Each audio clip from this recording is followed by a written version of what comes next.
সুপ্রিয় শিক্ষার্থীরা, সবাই কেমন আছো? আশা করি ভালো আছো, সুস্থ আছো, বাসায় আছো। করোনাকালীন এই সময়ে আমাদের সবার বাসায় থাকা উচিত। অবশ্যই আমরা সবাই বাসায় থাকবো, প্রয়োজন ছাড়া বাইরে বের হবো না। যদি বের হই তাহলে অবশ্যই কিছু সাবধানতা অবলম্বন করতে হবে। মাস্ক পরতে হবে, দ্রুত বজায় রেখে একে অপরের সাথে কথা বলতে হবে বা যোগাযোগ করতে হবে। পুষ্টিকর খাবার খেতে হবে এবং কিছুক্ষণ পর পর সাবান, হ্যান্ড স্যানিটাইজার বা হ্যান্ড ওয়াশ দিয়ে হাত পরিষ্কার করব।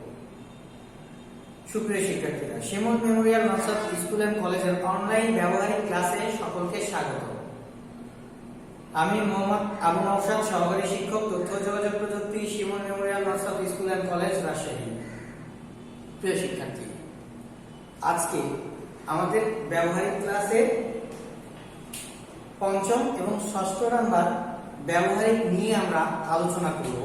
প্রিয় শিক্ষার্থীরা, এসো আমরা আমাদের আলোচনা ফিরে যাই। তাহলে আজকের পাঠে আমাদের কি থাকছে? স্প্রেডশিটের সাহায্যে গুণ এবং শতকরা নির্ণয় করতে পারবে, স্প্রেডশিটের সাহায্যে সূত্র ব্যবহার করে বেতন নির্ণয় করতে পারবে। প্রিয় শিক্ষার্থীরা, এসো তাহলে আজকে আমাদের পরীক্ষণ বা আলোচ্য বিষয়টা লিখে নিই। আমাদের পরীক্ষণ নাম্বার 5 নম্বর পরীক্ষণটা কি? স্প্রেডশিটের সাহায্যে গুণ করা, শতকরা নির্ণয় করা। প্রিয় শিক্ষার্থীরা, অবশ্যই তোমরা খাতায় এটা নোট করে নিবে। ব্যবহারিকের পঞ্চম নম্বর পরীক্ষণটা কি?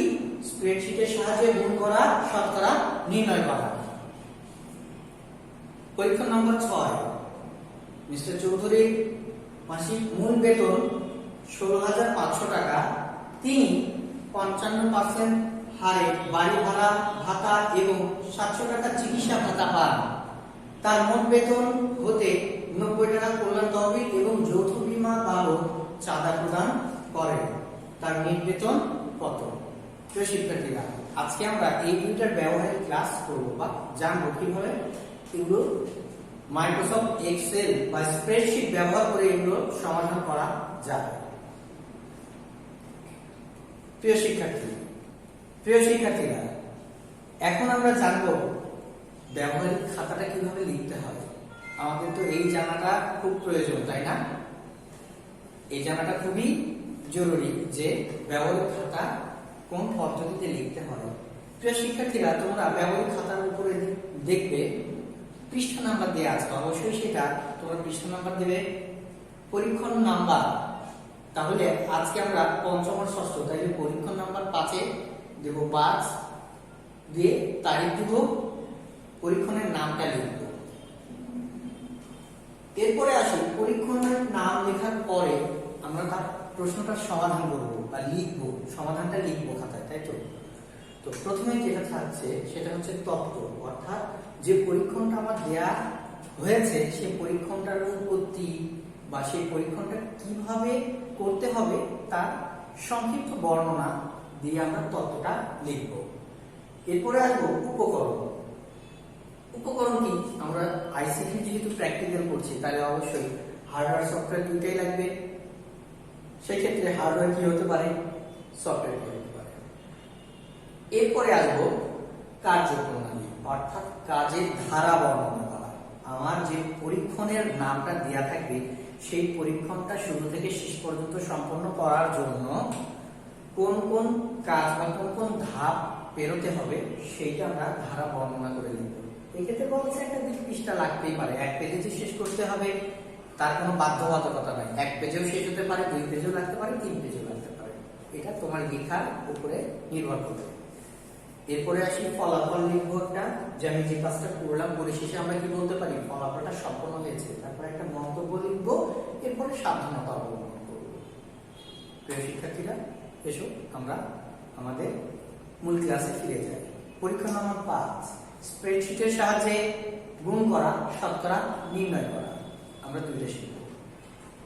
প্রিয় শিক্ষার্থী, তাহলে এসো আমরা তত্ত্বটা দেখে নিই। স্প্রেডশিটের আবিধানিক অর্থ হলো ছড়ানো বড় মাপের কাগজ। এটা আমরা যখন 4th অধ্যায় পড়েছি তখন আমরা এটার মধ্যে পড়েছি। মাইক্রোসফট এক্সেলে যোগ, বিয়োগ, গুণ, ভাগ ইত্যাদি গাণিতিক কাজ করা যায়, অর্থাৎ এক্সেল হচ্ছে কি বা স্প্রেডশিট হচ্ছে কি গাণিতিক সমস্যা সমাধান করার অ্যাপ্লিকেশন সফটওয়্যার। স্প্রেডশিটে গুণ করার জন্য ফলাফল সেলে প্রথমেই কি চিহ্ন দিতে হয়? সমান চিহ্ন দিতে হয়। এরপরে দ্বিতীয়টাতে আসি আমরা 6 নম্বরে, শতকরা হিসাব করার জন্য প্রথমেই সমান চিহ্ন টাইপ করতে হবে, এরপরে স্টার চিহ্ন টাইপ করতে হবে, সর্বশেষে প্রয়োজনীয় সংখ্যা সহ পার্সেন্টেজ টাইপ করতে হবে। তাহলে প্রিয় শিক্ষার্থীরা, আমাদের তত্ত্বটা কি ক্লিয়ার হলো? অবশ্যই তোমরা এটা খাতায় লিখে নিবে, এটা খুবই গুরুত্বপূর্ণ। প্রিয় শিক্ষার্থীরা, এরপরে আমরা আসি যন্ত্রপাতি। আমাদের কি কি যন্ত্রপাতির প্রয়োজন হবে? হার্ডওয়্যার। হার্ডওয়্যার কি? একটি কম্পিউটার বা ল্যাপটপ। এরপরে আসি সফটওয়্যার। অপারেটিং সিস্টেম সফটওয়্যার লাগবে একটা, সেটা হতে পারে এক্সপি, উইন্ডোজ 7, উইন্ডোজ 8 অথবা উইন্ডোজ 10। এরপরে আসছি অ্যাপ্লিকেশন সফটওয়্যার। তাহলে স্প্রেডশিট, স্প্রেডশিটটা আমরা বিগত ক্লাসে পড়েছিলাম। স্প্রেডশিটটা হচ্ছে কি? মাইক্রোসফট অফিসেরই একটা অংশ। মাইক্রোসফট অফিস হচ্ছে প্যাকেজ সফটওয়্যার, তার একটা অংশ হচ্ছে স্প্রেডশিট। তাহলে মাইক্রোসফট অফিস আমরা ইনস্টল করলেই স্প্রেডশিট পেয়ে যাব, স্প্রেডশিট আলাদা করে ইনস্টল করতে হবে না। তাহলে প্রিয় শিক্ষার্থীরা, এসো এখন আমরা ক নম্বরের কার্যপ্রণালী সম্পর্কে জানব। ধাপগুলো কি কি? মাইক্রোসফট এক্সেল 2007 চালু করার পর প্রয়োজন অনুযায়ী ওয়ার্কশিট টাইপ করে প্রস্তুত করতে হবে। এটা আমার পছন্দ অনুযায়ী, যেহেতু গুণ করবো, আমাকে কোনো বাধ্যবাধকতা দিয়ে দেয়নি যে কোথায় গুণ করে দেখাতে হবে বা গুণ করে দেখাবো। আমার যেখানে খুশি আমি সেখানে গুণ করে দেখালেই হলো। এরপরে আসি, যে সেলে গুণফল প্রদর্শন করতে চাই সেই সেলে ক্লিক করি অথবা ফর্মুলা বারে ক্লিক করতে হবে। তাহলে দেখো, যেখানে আমি প্রথম দুইটা ঘরে আমি যদি দুইটা সংখ্যা লিখে থাকি, তাহলে তৃতীয় নাম্বার ঘরে যে আমি ফলাফলটা নেব, তাই না? তৃতীয় নাম্বার ঘরে যে আমরা ফলাফলটা নেব, সেই ক্ষেত্রে সেখানে আমরা ক্লিক করব ফলাফল পাওয়ার জন্য।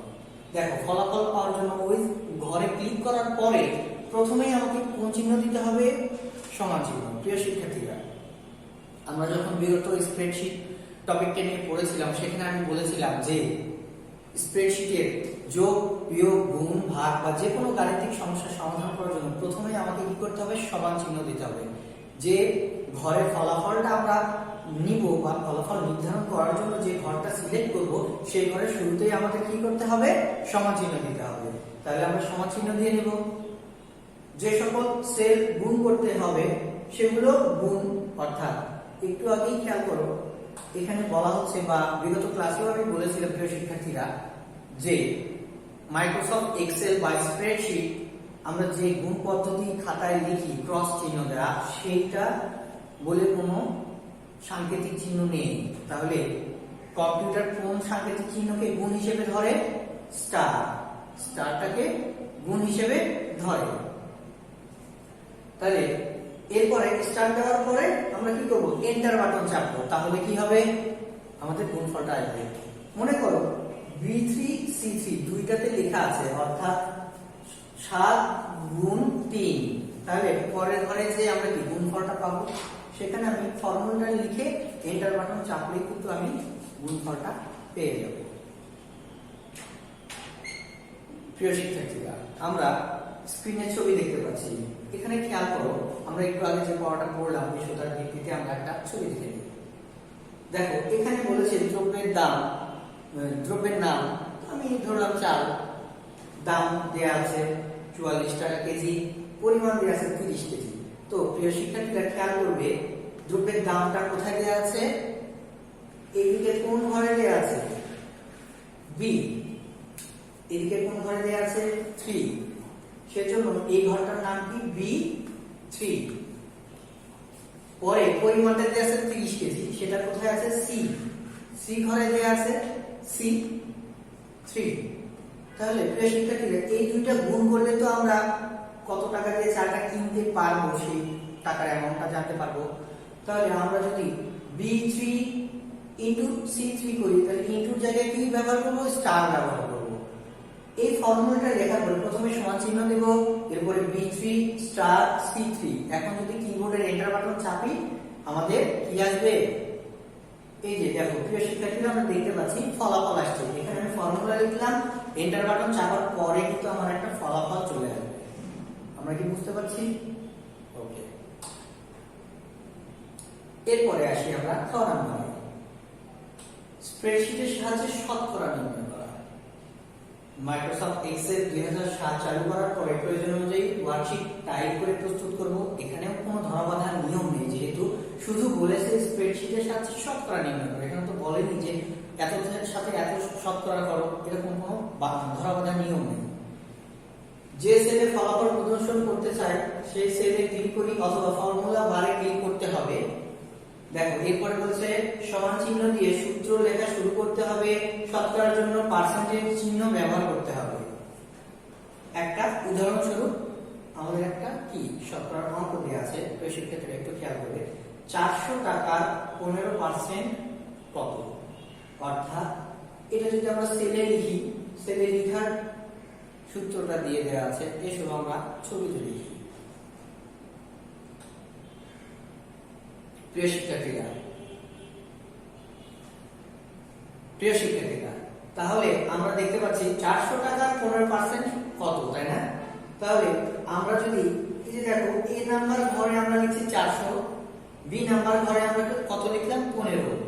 আমরা চাইলে এখানেও পার্সেন্ট ব্যবহার করতে পারবো, এখানেও পার্সেন্ট ব্যবহার করতে পারবো, দুইটাই সঠিক।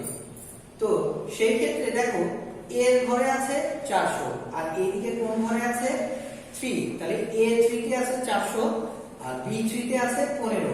প্রিয় শিক্ষার্থীরা, আমরা পরের ঘরে ফলাফল নিব, তাই না? তাহলে প্রথমে সমান চিহ্ন দিব, সমান চিহ্ন দেওয়ার পরে কি করছি A3 ইনটু B3 দিয়ে, এখন দেখো পার্সেন্টেজ কার সাথে আছে। আমরা প্রশ্নে যদি খেয়াল করি 15%, তাহলে 15 সাথে পার্সেন্ট, তাহলে 15 কোন ঘরে আছে B3 তে আছে, 15 B3 তে আছে, তাহলে B3% দিলাম। দেওয়ার পরে আমি যদি এন্টার বাটন চাপি, খেয়াল করবে 60 হয়ে যাবে, অর্থাৎ 400 টাকার 15% সমান 60। প্রিয় শিক্ষার্থীরা, এবারে আমরা আসি পরীক্ষা নাম্বার 6। দেখো মিস্টার চৌধুরীর মাসিক মূল বেতন 16,500 টাকা। তিনি 55% হারে বাড়ি ভাড়া এবং 700 টাকা চিকিৎসা ভাতা পান। তার মোট বেতন হতে 90 টাকা কল্যাণ তহবিল এবং যৌথ বিমা বাবদ চাঁদা প্রদান করেন। তার নিট বেতন কত? প্রিয় শিক্ষার্থীরা, পরীক্ষা নাম্বার 6 অবশ্যই তোমরা খাতায় উঠিয়ে নেবে। 5 আর 6 অবশ্যই তোমরা এটা খাতায় লিখে নেবে এবং আশা করছি বাসায় বসে বসে তোমরা তোমাদের ব্যবহারিক খাতাটা তৈরি করে ফেলবে। প্রিয় শিক্ষার্থীরা, এসো তাহলে আমরা তার সমাধানে চলে যাই। প্রথমে আছে তত্ত্ব। উক্ত হিসাবটি, অর্থাৎ এখানে যে হিসাবটার কথা বলা হয়েছে, উক্ত হিসাবটি কাগজ কলমের সাহায্যে করতে গেলে যে সময়ের প্রয়োজন হবে তার চেয়ে অনেক কম সময়ের মধ্যে স্প্রেডশিটের সাহায্যে করা যায়। একই ধরনের হিসাব করার পর শুধুমাত্র কপি করে দিলে বাকি হিসাব অল্প সময়ে খুব সহজে সম্পন্ন হয়। প্রিয় শিক্ষার্থীরা, এরপরে আমরা আসি যন্ত্রপাতিতে। প্রথমে আসি হার্ডওয়্যার। এটি কম্পিউটার অথবা laptop, software operating system Windows XP 7, 8 অথবা 10, যে কোনো একটা উইন্ডোজ ব্যবহার করলেই হবে। অ্যাপ্লিকেশন সফটওয়্যার কি লাগবে? Microsoft office. যেহেতু এটা আমাদের যোগ বিয়োগ গুণ ভাগের কাজ, অর্থাৎ গণনার কাজ, গাণিতিক সমস্যা সমাধানের কাজ, সেহেতু মাইক্রোসফট অফিসের কোন অংশ নিয়ে কাজ করব? আমরা মাইক্রোসফট এক্সেল বা এমএস এক্সেল নিয়ে কাজ করব। প্রিয় শিক্ষার্থীরা, এসো আমরা কার্যপ্রণালীতে চলে যাই। তাহলে মাইক্রোসফট এক্সেল চালু করার পরে প্রদত্ত ডেটা অনুযায়ী ওয়ার্কশিট টাইপ করব। প্রদত্ত ডেটা, তাহলে একটু আগে আমরা কিন্তু ডেটাগুলো দেখে নিয়েছি। কি আমার মূল বেতন কত ছিল? 16,500। বাড়ি ভাড়া কত? বাড়ি ভাড়া ছিল 55%, চিকিৎসা ভাতা 700, কল্যাণ তহবিল 90। তাহলে এই বেতন আমাকে বের করতে হবে, শিক্ষা তৈরি করে দিলাম। প্রিয় শিক্ষার্থীরা, এখন আমরা পার্সেন্টেজের কাজটা করব। কি মূল বেতন, এখন বলেছে মূল বেতনের কত পার্সেন্ট? 55%। তাহলে মূল বেতন কোথায় আছে? খেয়াল করো প্রিয় শিক্ষার্থীরা, A3 তে আছে, তাই না? তাহলে মূল বেতনের 55%, তাহলে A3 দেখো ইকুয়াল A3 স্টার 55%। চিকিৎসা ভাতা দেওয়া আছে লিখে ফেললাম, কল্যাণ তহবিল দেওয়া আছে লিখে ফেললাম। এখন আমরা নিট বেতনে যাব। প্রিয় শিক্ষার্থীরা, আমরা স্টেপ 3 তে যাই। নিট বেতন নির্ণয়ের জন্য ই সেলে যেতে হবে। তাহলে কোন সেলে যেতে হবে? নিট বেতন যে সেল আছে সেটা কোন সেল? ই সেল। তাহলে ই সেলে গেলাম, ই সেলে যে আমরা ফর্মুলাটা লিখবো, তাই না? এসব প্রিয় শিক্ষার্থীরা, আমরা ফর্মুলাটা লিখে ফেলি। এখন একটু খেয়াল করব, আমাদের প্রশ্নে ছিল যেটা কল্যাণ তহবিল থেকে কেটে নিয়েছে। কেটে নিয়েছে মানে কি? বিয়োগ করতে হবে। আর বেতন, বাড়ি ভাড়া, চিকিৎসা ভাতা সে পাচ্ছে, মিস্টার চৌধুরী পাচ্ছে, ব্যক্তিটা পাচ্ছে। আর কল্যাণ তহবিলে তার এই সকল যে আয়গুলো হচ্ছে, তিনটা থেকে সে আয় করছে, সে আয় থেকে কল্যাণ তহবিলের টাকাটা কর্তন করছে, মাইনাস করছে। তার কারণ এখন দেখো তাহলে কিভাবে করব? A3 লিখলাম, ফর্মুলাটা আমার দেয়া আছে। A3, প্রিয় শিক্ষার্থীরা দেখো, A3 প্রথমেই সমান চিহ্ন দিলাম, ব্র্যাকেট দিব। তার কারণ হচ্ছে মাইনাস একটা প্লাস তিনটা, তাহলে তিনটা প্লাসকে আগে একত্র করব, তারপরে সেই একত্র থেকে আমরা কি করব? কল্যাণ তহবিলের টাকাটা বিয়োগ করব সহজ পদ্ধতিতে। তাহলে দেখো প্রথমে A3, তাহলে A3 আছে লিখলাম, প্লাস B3, বাড়ি ভাড়া B3 তে আছে, B3 লিখলাম। প্রিয় শিক্ষার্থীরা, আরেকটা জিনিস খেয়াল করো তোমরা, দেখো A3 কালার নীল, B3 সবুজ, C3 আরেকটা কালার। তো এই ঘরের কালারের সাথে তোমরা খেয়াল করো প্রিয় শিক্ষার্থীরা, এই ঘরের কালারের সাথে এইখানকার কালার মিল থাকবে, তাহলে আমি বুঝতে পারবো যে আমি সঠিক ফর্মুলাটা লিখেছি। যদি না মিল পাই তাহলে আমি বুঝবো আমার ফর্মুলা লেখার মধ্যে কোনো সমস্যা রয়েছে বা ভুল ত্রুটি হয়েছে। তাহলে দেখো কালার আমরা মিল পাচ্ছি A3, ঠিক আছে, B3 সবুজ কালার, তাহলে লিখলাম প্লাস C3 লিখলাম। এখন দেখো এই তিনটা আমি কি করব?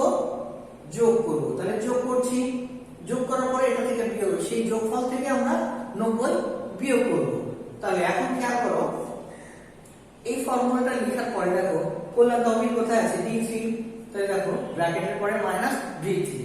তাহলে এখন এন্টার বাটন যদি চাপি তাহলে আমার মূল তার নিট বেতন কত টাকা হয়েছে সেটা আমার চলে আসবে।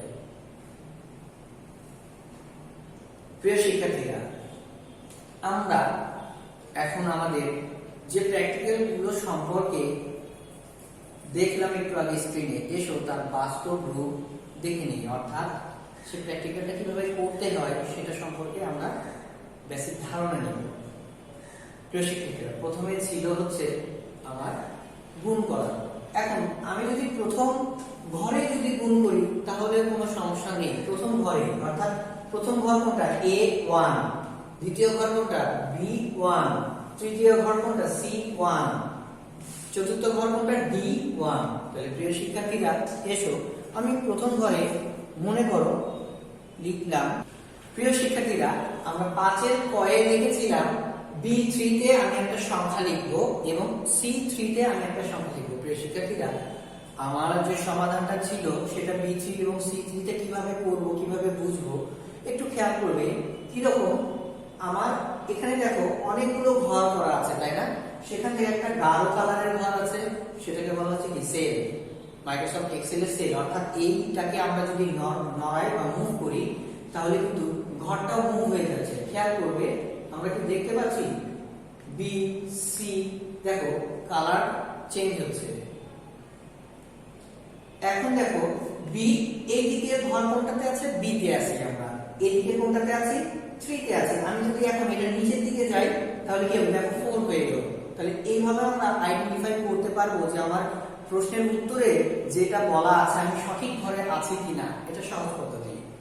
তাহলে আমি যদি B3, বুঝতে পারছো সবগুলোই সাদা কালার, শুধু বি এবং 3 এই দুইটা আলাদা কালার। প্রিয় শিক্ষার্থীরা ভালোভাবে খেয়াল করবে। তাহলে B3 তে আমি যদি একটা সংখ্যা লিখি, প্রিয় শিক্ষার্থী, আমরা এখন এখানে আমার আনুমানিক বা আমার ধারণা অনুযায়ী আমি যে কোনো ধরনের একটা সংখ্যা লিখলাম।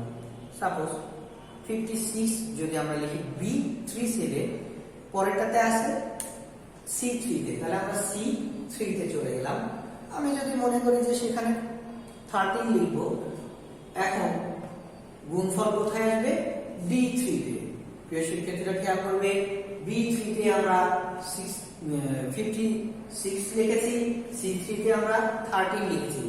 এখন আমরা D3 সেলে যে কি করব, এটার গুণফল নির্ণয় করব। প্রথমে আমাকে কি করতে হবে, সমান চিহ্ন দিতে হবে। তাহলে আমরা সমান চিহ্ন দিয়ে নিলাম।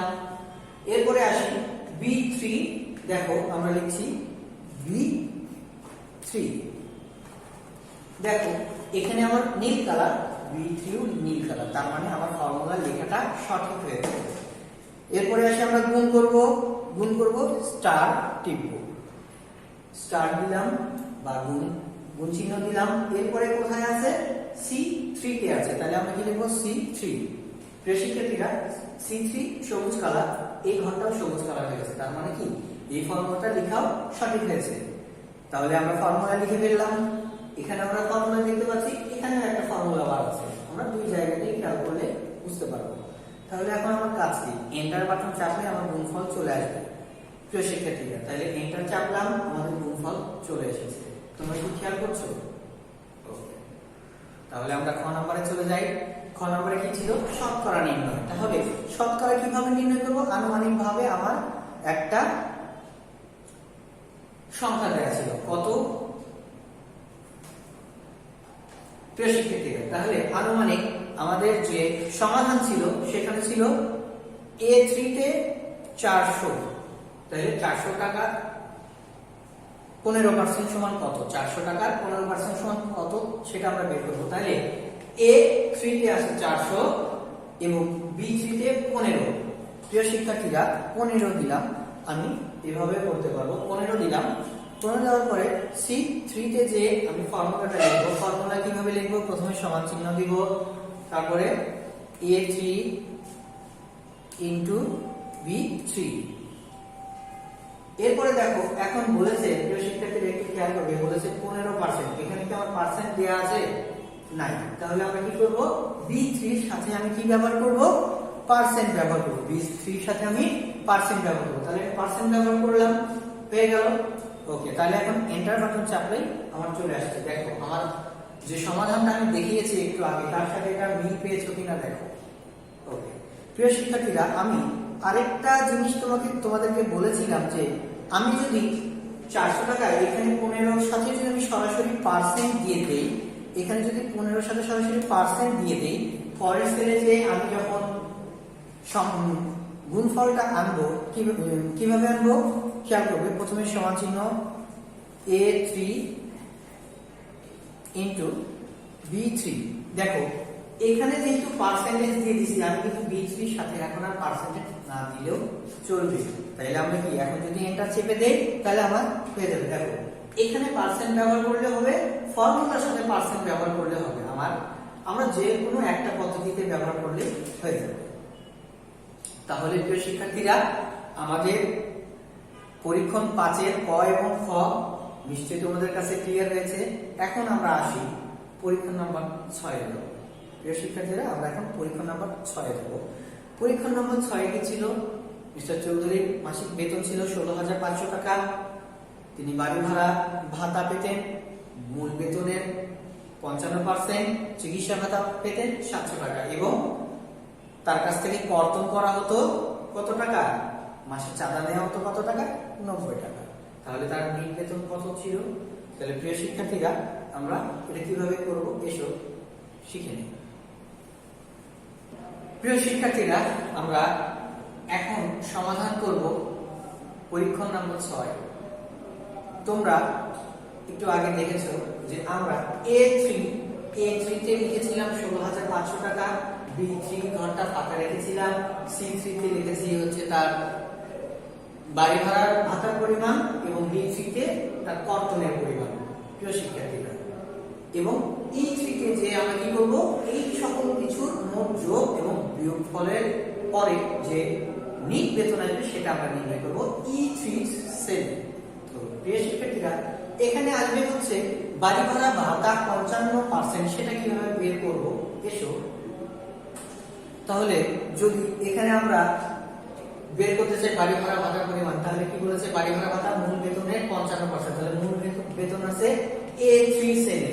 তাহলে এখানে কি করব, ইকুয়াল A3 ইনটু কি করব 55%, তাহলে 55% আমরা যদি এন্টার বাটন চাপি তাহলে আমরা এটা টাকার পরিমাণটা পেয়ে যাব। দেখো প্রিয় শিক্ষার্থীরা পেলাম, তোমরা ক্যালকুলেটরে এটা গণনা করে দেখতে পারো যে 16,500 টাকার 55% সমান 9,075 টাকা। তাহলে প্রিয় শিক্ষার্থীরা আমরা পেয়ে গেছি চারটাই। এখন আমরা ই সেলে চলে যাব। ই সেলে যে আমাদের কি কাজ, সবার যোগ এবং বিয়োগফলের পরে অবশিষ্ট যেটা থাকছে সেটার পরিমাণ বের করা, অর্থাৎ নিট বেতন। তাহলে প্রথমে কি করব, সমানচিহ্ন দেব। সমানচিহ্ন দেওয়ার পরে আমরা কি লিখেছিলাম, ব্র্যাকেট দিয়েছিলাম। ব্র্যাকেট দেওয়ার পরে এখন দেখো A3, তাই না? 16,000 টাকা কোথায় আছে আমরা যদি আইডেন্টিফাই করতে না পারি আমরা কি করব, এখানে ক্লিক করেও দেখে নিতে পারবো। দেখো এখানে ক্লিক করলে আমরা দেখব যে A3 তে, তাইলে A3 যোগ, এরপরে আছে B3 তে, B3 যোগ C3, তাহলে দেখো C3, এরপরে আমরা ব্র্যাকেট ক্লোজ করে দিলাম। এরপরে কি আসবে, মাইনাস। মাইনাস করার পরে কত, দেখো D3 তে কি আছে 90। প্রিয় শিক্ষার্থীরা এই তিনটা যে আমরা যোগ করলাম আরেকভাবে আমরা চিহ্নিত করতে পারবো। দেখো A3 কালার আর এটার কালার একই, B3 কালার আর এই ঘরের কালার একই, C3 কালার আর এই ঘরের কালারটা একই রকম। এখন আমরা মাইনাস করব D3, তাহলে D3। প্রিয় শিক্ষার্থীরা দেখো D3 কালার আর এই ঘরের কালারটা কফি কালার হয়ে গেছে। আমরা একটু খেয়াল করব, ভালো করে খেয়াল করব, তাহলে আমাদের ফর্মুলা লেখা কিন্তু হয়ে গেছে।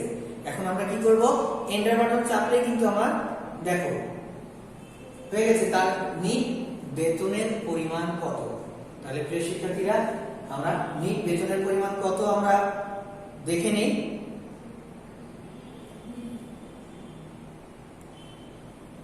তাহলে দেখো প্রিয় শিক্ষার্থীরা 26,185, তাহলে আমাদের নিট বেতনের পরিমাণ 26,185।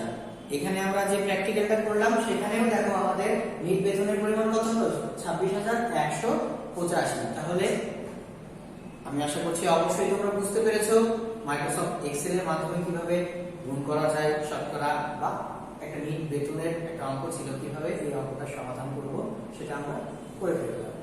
প্রিয় শিক্ষার্থীরা আগামী দিন তোমাদের রিভিশন টপিক হবে অধ্যায় 3। অবশ্যই উক্ত অধ্যায়টি বাসায় যথাযথভাবে চর্চা করবে। সবাই ভালো থাকো, সুস্থ থাকো। সবার সুস্থতা কামনা করে আগামী ক্লাস দেখার আমন্ত্রণ রইল। সে পর্যন্ত সবাই ভালো থাকবে। আল্লাহ হাফেজ।